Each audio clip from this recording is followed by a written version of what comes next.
Erase star TV के मुअज़्ज़ज़ नाज़रीन, मैं शकील अहमद आप तमाम देखने और सुनने वालों को मेरा अस्सलाम। नाज़रीन, बरतानिया के शहर बर्मिंघम में कत्ल की लर्ज़ाखेज़ वारदात। आज़ाद कश्मीर के ज़िला कोटली के नौजवान को गोली मारकर कत्ल कर दिया गया। 27 साला नौजवान ख्वाजा कासिम भट्ट को घर के बाहर गोली मारकर कत्ल कर दिया गया।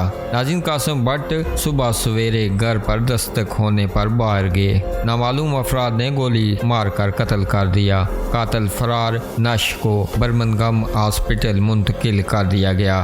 पुलिस ने कातिलों की तलाश शुरू कर दी है। नाज़रीन, आपको यहाँ ये भी बताते चलें कि बर्मिंघम में कत्ल होने वाला नौजवान बर्मिंघम में मकीम नवाज भट्ट सेंसा का 14 साला बेटा और JKLF कोटली के रहनुमा आबद भट्ट गोरी का कालाजाद भाई था।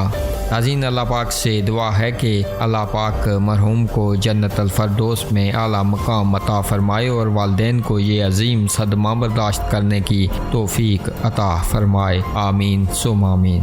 नाज़रीन, आप भी अपनी राय का इजहार कीजिएगा और मरने वाले के लिए दुआई माफ़रत कीजिएगा। हमें इसी के साथ दीजिएगा इजाज़त। अगली वीडियो तक के लिए अल्लाह हाफिज़।